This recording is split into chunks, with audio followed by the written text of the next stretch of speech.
conference. Oh, he's here. You need a chair. Just If you move it, let's move. Yeah. Oh, okay.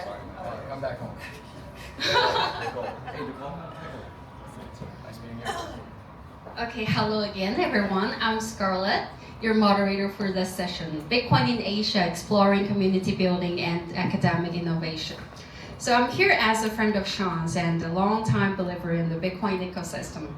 In my day job, I work with one of the biggest builders in Bitcoin, so if you'd like to connect and talk shop afterwards, I'd be happy to chat. Today, we're going to explore how Bitcoin communities are forming across Asia, how new academic initiatives are emerging, and how technologies like NOSTR and Decentralized are being put into practice. So let's meet our fantastic panelists. So to start us off, could each of you briefly introduce yourself, your role, and what drives your work in Bitcoin? Starting with...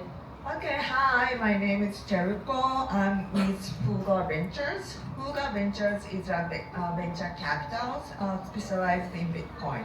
We only invest in Bitcoin projects and then Bitcoin companies. And this April, we opened up a physical hub called Tokyo Bitcoin Base. The reason behind it is that we've been hosting and then sponsoring a lot of Bitcoin conferences, and that's where magic happens. Builders meet builders, they get connected, they have beer together, and the magic happens. So we want to replicate this magic into everyday life. So we started building physical spaces, starting with Lugano, Switzerland, Tokyo, and then the next one will be London. And by the year end, touring Italy, next year El Salvador and Slovenia. So we are building this base for Bitcoiners to come and then work, talk among each other, and create synergies, push innovation. Hi, my name is Jimmy Castro. I'm a co-founder of the Bitcoin Learning Center in Chiang Mai, Thailand. We focus on grassroots adoption and basic savings. We're the only Bitcoin community in Asia that works simultaneously with 3 universities, the local government, the local city, and we're currently reaching 1,000 people per day in our Bitcoin education with the podcast we have. We have many events. Usually our meetups are too big for workshops now, so one of our next big events is going to be held at the movie theater because we need more space. So we have 100 international people that come to our meetups, and on Thai Day we have 75 to 100 Thai people. So our major initiatives are to continue to work closely with the local city, the universities, and with our media. And we also put on a major event, which was how we got into the city, is we made an event so large that the city couldn't ignore it. So we created this Bitcoin marathon, and it's got thousands of people that are attending. So the city needed to deal with zoning and road closure and find out what is Bitcoin. So we found a roundabout way to start educating the city about Bitcoin.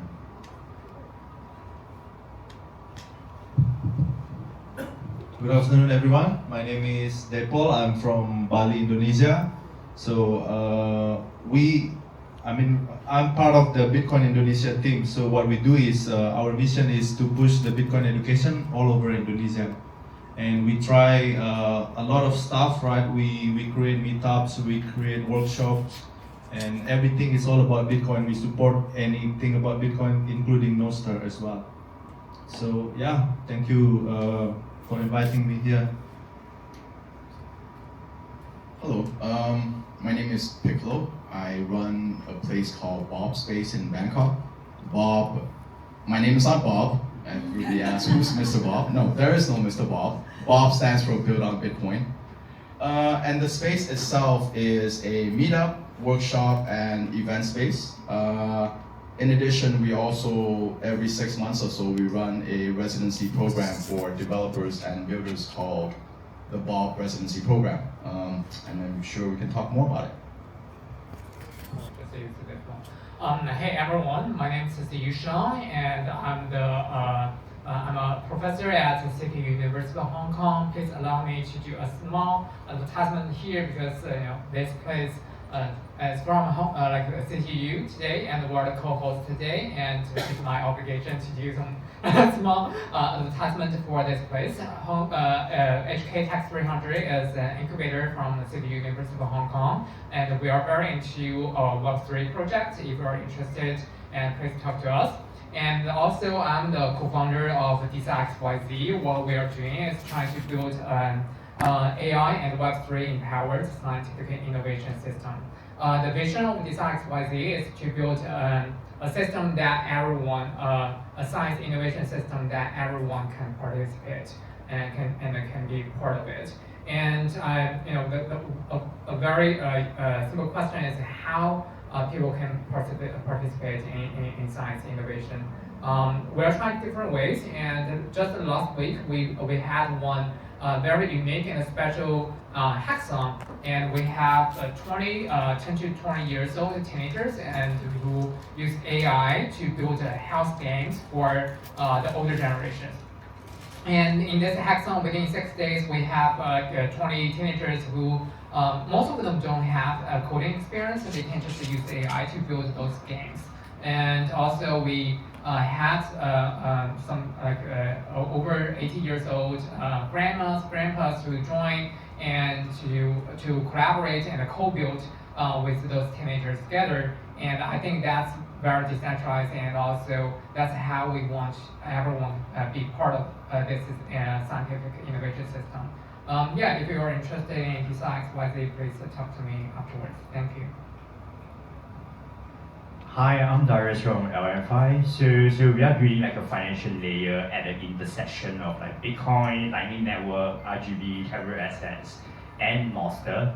So we allow easy acquisition of like hybrid assets, Bitcoins, and through us, we are just trying to produce very, very strong financial utility on top of Bitcoin. Yep, back to you, Scarlett. Oh, thank you guys. So we can see there are a lot of community leaders from Tokyo, Chiang Mai, Bangkok, and Bali, right? I think I remember right.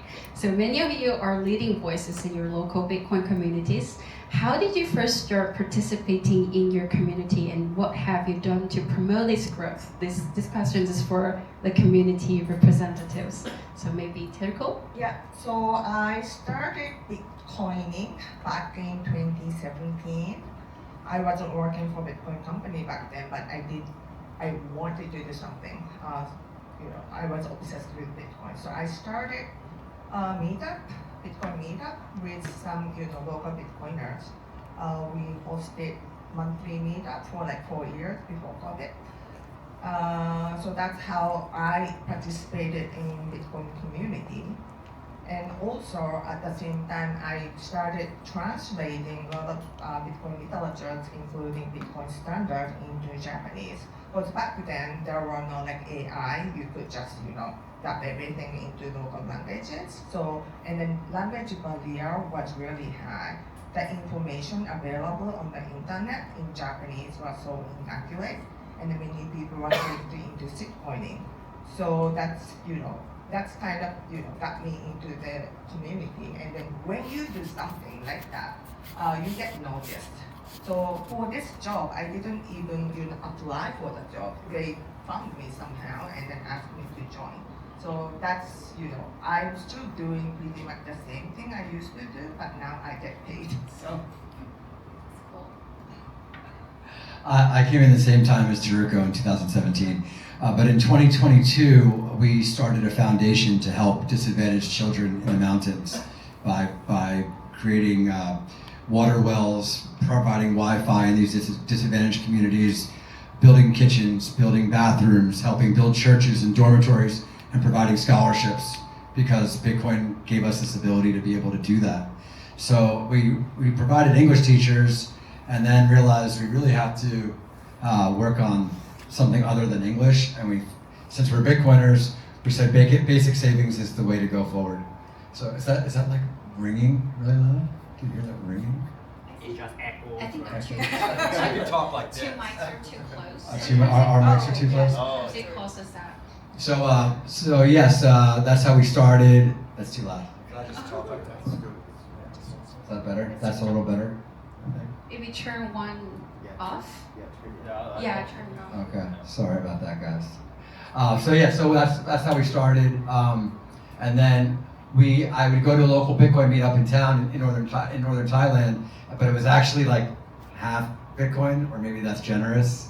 It was like everything other than Bitcoin. So I would fly on down to his place, literally get on an airplane on Wednesday to fly down to a Bitcoin meetup in Bangkok. So this is kind of crazy. Our region needs a Bitcoin-focused hub. So we began to reconstruct the building in end of 2022 into 2023. And so that was our main focus. And then while we were building the building, Bob Space guys would come up each quarter, do their bit devs to try to get us going, encourage us to keep building. And that got a lot of traction. And then we started working on basic savings. Phi, my partner and co-founder, she works in the university, so that helped us break in the door in the universities. And then one thing led to the next. Our area in northern Thailand and Chiang Mai is like super popular for the digital nomads, tourists, expats. So there seemed like there was a lot of people just waiting for this opportunity. They didn't want to go to the shitcoin meetup, so they want when they heard about this, there's a lot more Bitcoiners than we thought. So so that's kind of a quick abbreviation of how we got from where we were to where we are today. All right. So this is my story on how I get started on this Bitcoin community. So back in 2024, I came back to my home country. Right, I used to work in Australia, just a regular guy, work 9 to 5, right? And then when I back 2024, I found out that Bitcoin House Bali opened a 10-week program of learning Bitcoin, which is I already a Bitcoiner, but I didn't know that much about Bitcoin. I just know in a trading side, right? I do crypto, DeFi, swap, lending, borrowing, and airdrop, and all of that stuff. But I feel like when I get into the Bitcoin house, this community is different. They don't even talk about the price, right? They talk about how Bitcoin really could help the people, right? So this is interesting for me because I see around of my family, my friends around, they get into the trap of debt, something like that, and gambling, online gambling and stuff. And I feel like, oh, okay, this is like the real signal for me. It's not a distraction. So I came up with idea, right? Why not I translate all these activities like meetups and workshop, right? Because right now in Bali, especially in Canggu, where the Bitcoin house is full of foreigner. It's a digital nomad. Every time there's a meetups, there is always more foreigners than the locals. So I feel like, okay, I can feel this because I feel like local people need more Bitcoin education. So, and then, I contribute to the community. I translate a lot of information, the books, and all the materials. And I start to create a local meetups in Bahasa, in Indonesian language. So, I'm just happy hang around with Bitcoiners. And also, there's one from BitDev here, Petras, also helping me a lot. And I'm just happy to spread this Bitcoin virus because I feel like this is something that we really need, right? And especially if we live in Indonesia, in the country where the government corrupt and then a lot of authoritarian, we don't have our freedoms. So for me, this is really important message we need to spread. Yeah, I mean, listening to these guys talk about how they got started, again, my story is probably the most selfish, I guess. Got into Bitcoin probably about the same time as Turuko, Jimmy, and then COVID came, right? So started going down, deep down the rabbit hole during COVID. And then when COVID was over, I guess I wanted to keep talking and learning about Bitcoin. So I, well, not make a mistake, but I actually went to one of the local crypto meetups that they have in Bangkok. I'm not going to name any names, but you guys know what it is. So I showed up there. Yeah, we didn't talk about Bitcoin, and if we did, we were talking about price. You know, whereas I was going down sort of the opposite direction. By then I started running, you know, one of those guys who, when I do something, I go all in, right? So when I went into Bitcoin, I started FOMOing into a Lightning node. I bought my first miner, plugged in an S9 in the kitchen, all that stuff. And, you know, I wanted to learn more about it. And that meetup that I went to in Bangkok didn't feel the need. So probably within 24 hours or so after coming back from that meetup, I just said, hey, here is BobSpace. And that's how BobSpace was born. And it was born because I already was renting a house to make into my Fiat company office.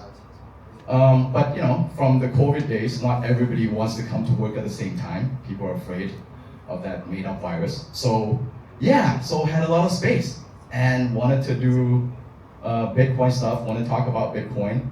And I actually, funnily enough, Jimmy, you reminded me that we were quite quirky at the beginning when we used to hold our meetups on Wednesday night. Not for any particular reason in that it's a weekday, I didn't want to do it on a weekend. And we figured that real Bitcoiners would show up no matter what day you hold it. And sure enough, they did. And the folks that initially showed up, like Jimmy, went on to have his own space. I don't know if you remember, we invited like 21 of probably the most toxic Bitcoin maximalists in Bangkok at the time to my first meetup. And all those 21 people went on to do their own things, Jimmy being one of them. So yeah, that's how we got started. And as it evolved, you know, our programming probably is more focused on the more technical side of Bitcoin. So people who are, you know, maybe like myself, who came from a different background than technical. You know, I came from finance, but who wanted to like get into technical, that's where we're good. And for builders who actually want to connect to grant providers, who want to connect with other builders, and who want folks to test their products on. One thing about these community spaces is the people who populate our spaces are generally power users of Bitcoin services and products. So as builders come through our space, they have a willing and ready population of alpha testers that basically you don't need to explain anything to. You just send them a link and in 2 days they'll give you feedback. So that's the one thing I found that, you know, as you sort of build these spaces, they do come. I mean, when I did it, I didn't have any expectation whatsoever of who would come. I just wanted to talk to Bitcoin with real people. That was the only motivation, and you know, 3 years later, and here I am, sitting here. So, go figure. Yeah, I can, my story with Bitcoin is a sad story because my friend asked me to buy Bitcoin in 2012. I didn't. Well, back then my friend said, okay, you should buy Bitcoin. I said, well, I looked into that and I said, well, you are taking the currency issuing power from the central government, and the central government will definitely suppress you and kill you. And I was right, and the central government didn't like it at the very beginning. But I think that's the thing that really makes me believe in the power of decentralization. Even though the central government didn't like it, and it didn't stop the people across the globe and to make Bitcoin where it is today. I think that we should celebrate that. And I think that's the power of this decentralized community. And coming back to DeSci, and I always believe in decentralized science and also community-driven science. I remember back in 2017, I was trying to publish my first academic paper, and that was a very painful process, and I spent half a year trying to submit it to different journals and got rejected and changed it and resubmit. Wasted like half a year of my time, and it didn't change much. It didn't add all anything onto the initial scientific discovery. And back then, I wrote a perspective paper with my advisor trying to use the social network to replace the current journal-based publishing system. That was before I even know Web3. In 2020, by chance, I got to know Web3, and I think, oh, this is community-driven stuff, and it's actually what I wanted to do, community-driven science. And that's how I got into Web3 and got into decentralized science.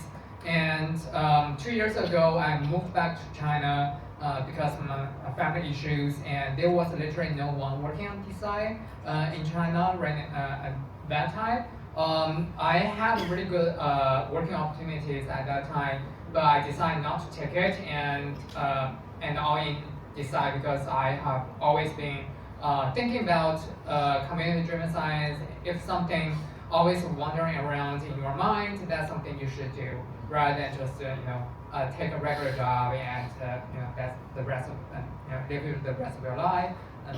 And yeah, that's how I started design. And since then, I started to build the design community in China, hosting events, different meetups, and also tell people what design is, and also trying to tell people what Web3 is in China. And I think that's pretty much it. And design is still very early stage, as similar as the NOSTR. And I really think there is a lot of potential in design. And yeah, please pay more attention to us. Yeah. Well, we hope to grow together with NOSTR. Yeah, sure. So for me, I have quite a long history about Bitcoin. I started back in like 2016, so I was doing like Bitcoin mining. I did like a mining rig in my parents. We run like an automobile workshop, and in the industrial area, the electricity cost in Singapore is actually much lower. So I was one of the earliest miner, but in the end, I didn't really make any money out of it. Yeah, and all the way until like, I bought my first Bitcoin also in 2016. So there was another futures exchange back then. It was called ICIC Bit. I'm not too sure if you guys have heard it before. So I was able to do something called like basis arbitrage. Basically, you're just bring your Bitcoin to the exchange and you sell one futures, and you're able to capture like 200% yield at the point in time. In other words, at the end of the year, you will have like 3 Bitcoins, starting with 1. So that was those early stages back then. Then I started to look at other blockchains. I was quite disappointed with like Ethereum. I noticed like how flawed the DeFi is. And in year 2022, there was this time whereby we learned about NOSTR, and I think Taproot Assets Protocol, which is a protocol whereby it allows you to issue assets on top of the Bitcoin mainnet. And we decided that actually we can piece everything together. We can create like a middle ground for DeFi. We do not need to share every information onto the blockchain. We can make use of NOSTR to circumvent that. So eventually, that's why we have developed LM5. So today we have like a weekly active traders of about maybe 3,000 to 5,000 users. So that's where we have come about. And from a product standpoint, I believe that UI UX is actually very important. You only have one chance to get users to hook to your protocol. So you're sharing. So that's a difficult lesson there. So back to you, Scarlett. Thank you, guys. You guys are actually answered the questions I haven't asked. But yeah. Well, I was supposed to ask like what inspired Professor Yi to pursue design, but I feel like he's already talked about it. Skip that. yeah, definitely. Whew, good thing I was listening. Yeah, okay. So, and those are questions for actually all of you. So, across your communities and projects, who is using Bitcoin today, and why are they drawn to it? And how does this tie into the broader idea of financial freedom? Well, in Japan, Bitcoin is still, it's like a stigma. People are still scared of Bitcoin because of volatility and because of sovereignty that you have to manage your key yourself. So, but last year the things changed dramatically after Meta Planet announced their, they start stocking Bitcoin, and then their share price went up by like 4,000%. So now their shareholders are, eager to learn about Bitcoin a little bit, but still, they are so happy with paper Bitcoin, and they don't really see needs to have real Bitcoin, because in Japan everything works. You have credit card. Nobody had bad experience with banks, so for them, Bitcoin is it's like a speculative asset. Last 3 decades we had deflationary economy, but our last 3 years, I guess, we finally have inflation, and people started to feel pain. But people still, they don't really dig into it, like to find out what the root cause of the problem. So they don't really see a need for like inflation hedge. Bitcoin is, can be a great inflation hedge, but they cannot connect the dots. So still, Bitcoin is speculative asset, and if you have it, you will be seen as one of the weird.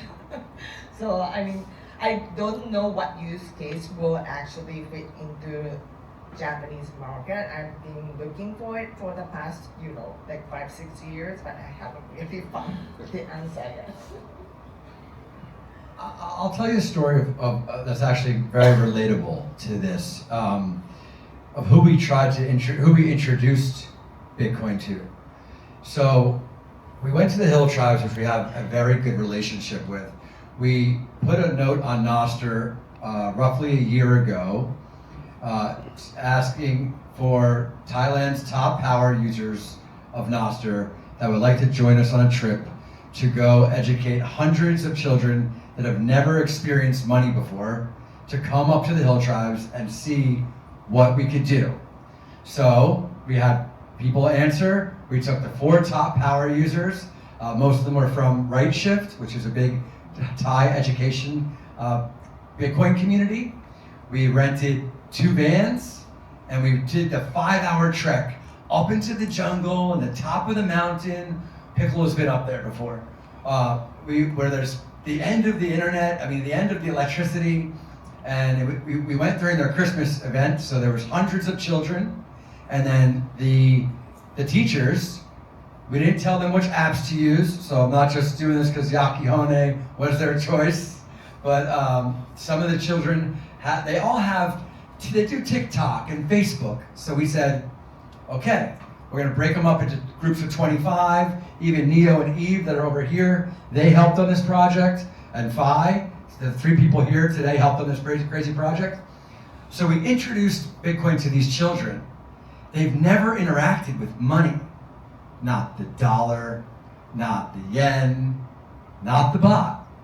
Their first interaction with money was this social media that you could get points from, or Satoshis. So this was, and we had hundreds of kids try it out, and then whoever had the most points or sats at the end won a $125 US phone that we purchased. So there was a lot of excitement behind this. So during their Christmas celebration, we introduced Bitcoin in this very unique way, and today the kids still even have these sats, so whatever Bitcoin price was in November of 2024, we could look at their Lightning wallets. Did they go on to use it? No. But was it a good effort? Sure. And maybe like if just 1 or 2 of them would have continued and kept their hashtag their city or hashtag Hill Tribe, which was our big goal and our hopeful ambition, it could materialize. So this is, as I don't have these great use cases, just like Taruko doesn't have amazing use cases, we have hundreds of people come through the Bitcoin Learning Center every single month. We try to help them as a basic savings technology. We help the old guy get the code for his text to get on the exchange.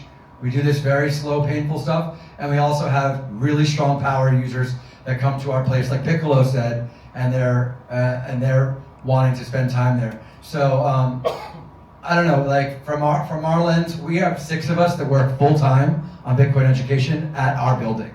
So we're just head down Bitcoin every day. We're working on events, projects, activities, school, city, adoption, media. We just see like ridiculous amounts of people in our lens. But reality out there, I still think there's only 3 or 4 places in town that accept Bitcoin. So it's still early days. Okay, so first of all, in Indonesia, Bitcoin recognized only as a commodity and a digital asset, which is if you use Bitcoin to pay something, you go to jail. Even you use US dollar or baht, and you go to jail, right? But this is what we don't want. That's why we trying to push this Bitcoin education, because we see Bitcoin as a money, right? It's not only as a saving technology. Because of the regulation, then people think Bitcoin, oh, you only can save Bitcoin, right? You cannot pay with Bitcoin, something like that. But we come out with idea, right? Because we want Bitcoin as what it is. It's a money. Bitcoin is a money, right? Then we create a closed loop system, which is allow us to, we call it redeem instead of pay. Redeem the Bitcoin only within our community. We use Fedi, using Fedi app, something like that. Yeah, and then by doing it, we see many people now start using it. It's not only as a saving technology. I mean, the guy works in the cafe next to Bitcoin House, now using Bitcoin. We have Bitcoin Mechanic, which is if Bitcoiner, because Bitcoin House is a hub now. So every Bitcoiners coming from all over the world came to Bitcoin House and asking, hey, where can I rent a bike? Then there you go, we have a Bitcoin bike rental. Then, I need to fix my bike. There you go, you have a Bitcoin Mechanic, something like that. So yeah, we really crazy. Like Jimmy doing in Thailand is crazy. We trying to keep up our good work in Asia. We're trying to push this Bitcoin education, and this is really make me happy to doing all this adoption about Bitcoin. Yeah, in terms of, I guess, the people who come through, Bangkok, the Bob Space community that we see, most of the use case for Bitcoin, at least from people I interact with, still probably as a savings tool, if you will, hodling. But, having said that, over the past, I would say, 12 to 18 months, you start seeing initiatives being developed by individual Bitcoiners in and around Bangkok and in an eastern province called Kalasin, where you have like one Bitcoiner where he works the daytime, he owns a small business, I suppose. But as part of his passion, he goes out, his plan is every week he wants to try to orange pill 2 merchants to accept Bitcoin and Lightning in his area where he lives, which is on the eastern Bangkok. This guy name is Mai from Welby. So, we just had him come to Bob Space a couple weeks ago and talk about his project. So in the past, I would say 10 to 12 months, he's managed to orange pill something like 60 different individuals and 28 small merchants in and around Eastern Bangkok now accepts Lightning. And it's not just food and coffee. So if you go to Eastern Bangkok, Samut Prakan, where this guy lives, you can pay for coffee, food, get a haircut, go to the dentist, get your car fixed with a mechanic, get a car wash, get a pedicure, get a manicure, and also hire a lawyer, amongst other things. So I guess what I'm saying is, and you will see similar kind of trends in Galasin, where another Bitcoiner, Mick, lives, where he goes out and again orange pills the local merchants. I guess what I'm saying is, even though from what I see, most of the Bitcoin or Bitcoiners are still hodlers, you do have these grassroots efforts where you go out and try to make Bitcoin really usable, right? And make sure that merchants get onboarded. And for him, Mick, for either Mick or Mai, when I ask them is, how do they actually go about and become successful?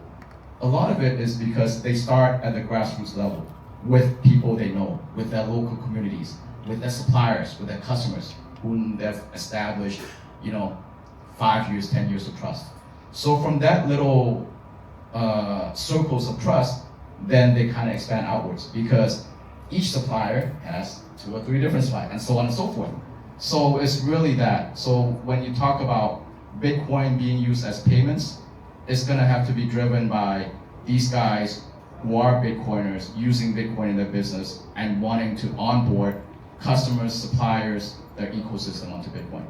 So still small, but again, I was surprised. 12 months, no, not even 12 months. This guy managed to get 28 stores to start taking Bitcoin. Not too bad, yeah. Oh, I was just using.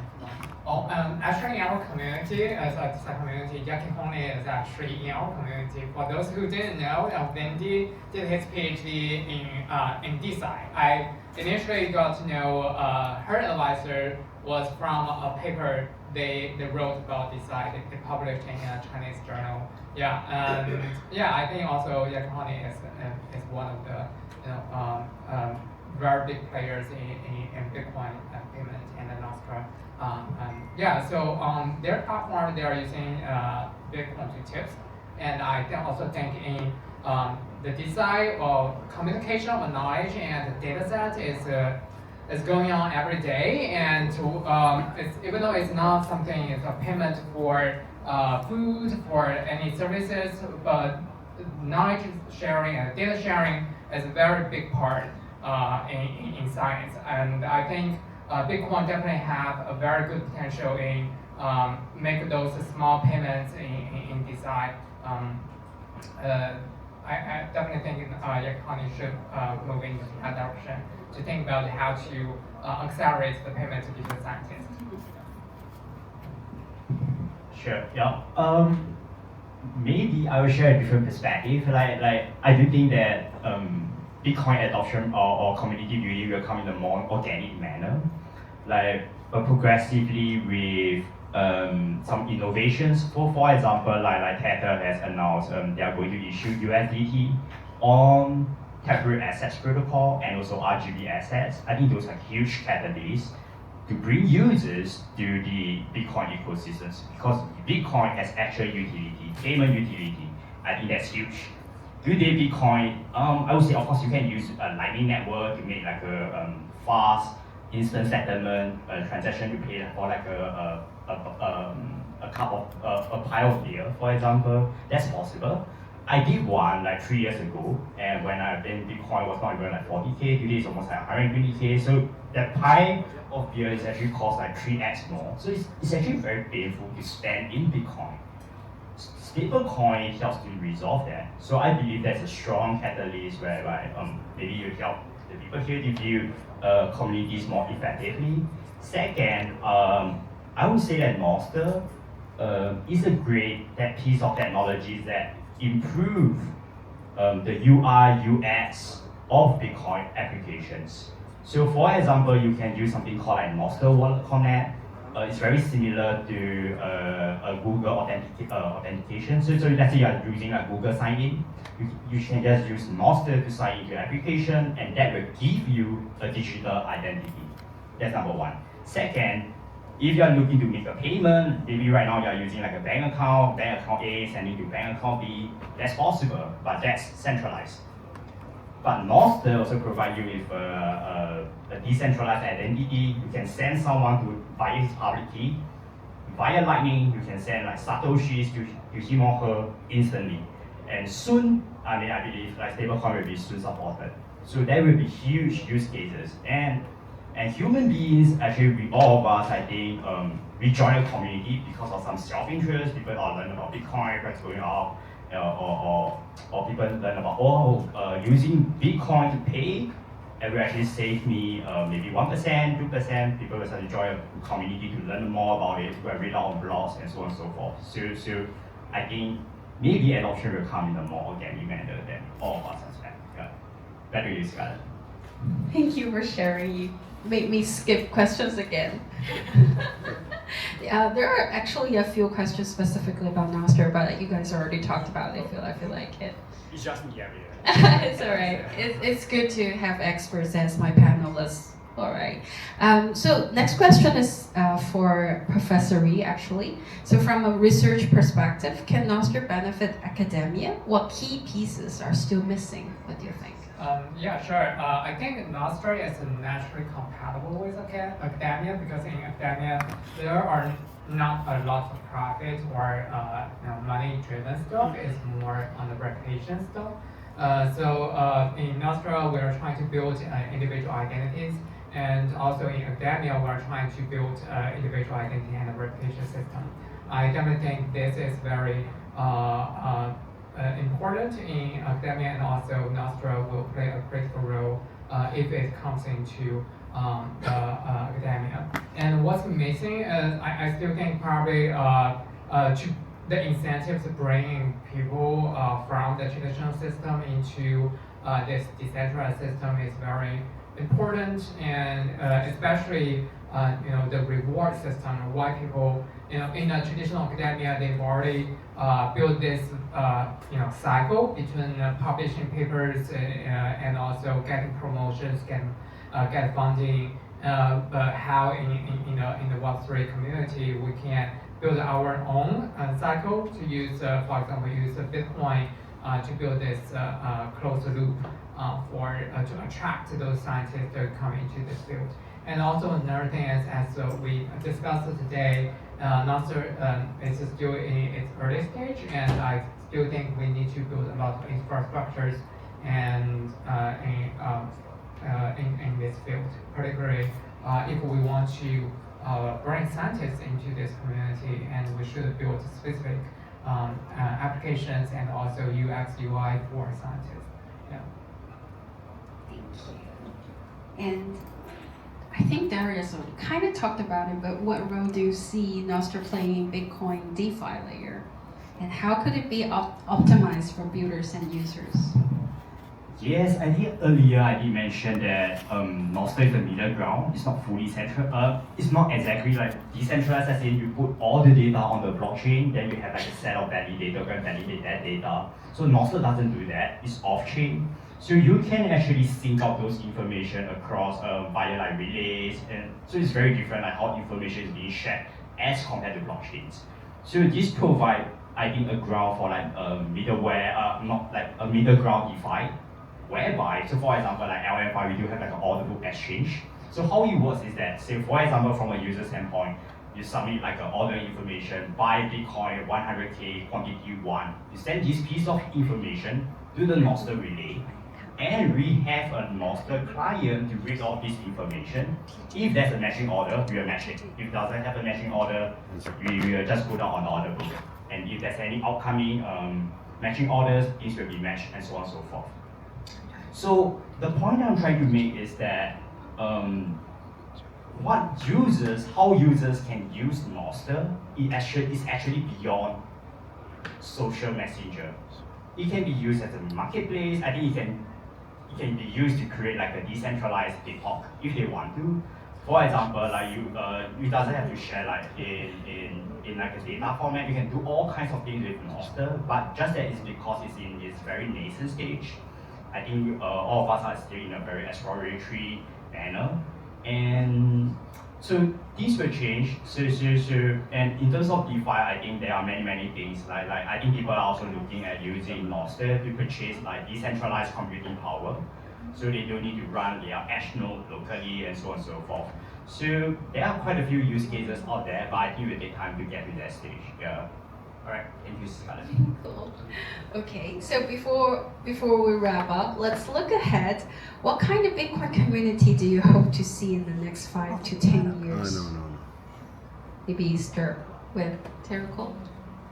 Okay, I don't know if it happens in 5 or 10 years, but my end goal is, there will be no Bitcoin community, because Bitcoin is everywhere and everybody. So it's just a part of real life. We don't have a gold meetup, we don't have USD meetup, right? So if Bitcoin achieve its goal of replacing central banking system and get to see hyper Bitcoinization. That would be the Bitcoin community. That's cool. Yeah. That's awesome. That's exactly how I feel. I totally feel the same way. Like one of the questions that was supposed to be asked on one of the panels today or yesterday was about careers in Bitcoin. And like, there's no career. Like, there's not many careers in gold. Like, and where are we here? Like, when Benjamin Franklin flew the kite, it was like 1750, and then in 1880 we finally got like transistors and transformers and circuits, and then it took another 40 years for it to start in the 1920s to actually start getting adoption of electricity. Like, how many jobs were available then? You know, it took 100 years, 150, almost 200 years. So like, I think that like what's coming in the next 5-10 years is like, there will start to be jobs, because like every university, every high school is gonna choose the Bitcoiner or the educator that understands it, other than someone just reading it. Yeah, I know we're gonna compete with the AI and the robots and stuff, but I also believe like this is coming quick. And what also is coming quick is like biology said yesterday, like when Bitcoin wins, like that sounds good, but the walls are closing, and we must accelerate, you know, things like NOSTR faster and work harder. And that's why there's spaces like over here in Bitcoin Base in Tokyo and Bob's space and our spaces. We welcome, we encourage, we invite you guys to come down and build at our places. You meet amazing people. You'll meet people, like-minded people. You'll cross-pollinate. You'll get synergies. You'll build that future sooner. So that's why we're building what we're doing. That's why we're so community-driven, because we want to build the future that she's saying is inevitable. So we're here for it. I share Tsuruko's sentiment, and we just invite you to please come to our spaces and build. Yeah, couldn't agree more, right? Until the hyper-Bitcoinization, this is where the future community, like what we do in Bitcoin House Bali, is the future community, right? Before hyper-Bitcoinization. So we invite everyone, right? We open daily learning every day, Monday to Friday, and we try to defend this Bitcoin network by doing this education. For example, like Petra's doing with the Code Orange. We try to create every Bitcoiners supposed to run their nodes, right? It's really important how we should defend this Bitcoin network. So make sure Bitcoins belong to everyone, belongs to people like us, right? And yeah, the future of the community is we create right now. And until the hyper Bitcoinization, then this is where the place, this is the hub where people can come learn about Bitcoin. Yeah, you know what else there isn't? There isn't like a refrigerator convention. There isn't a sports shoe convention. There isn't a hat convention. Anyway, but seriously, if you're kind of framing it within like a 5-year time frame of where at least my personal taste of what a future Bitcoin space could look like, I kind of want, it would be kind of cool where if I can drop into any city and you know there's a proper, I call it like a Bitcoin hacker space, if you will, where I can go in and maybe this is an idea for Tsuruko and Jimmy.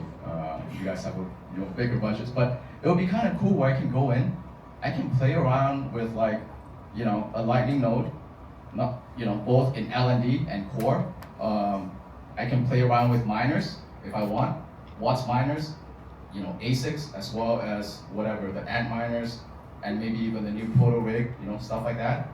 And actually have somebody there who's probably building on Bitcoin, either as a business or an open source project.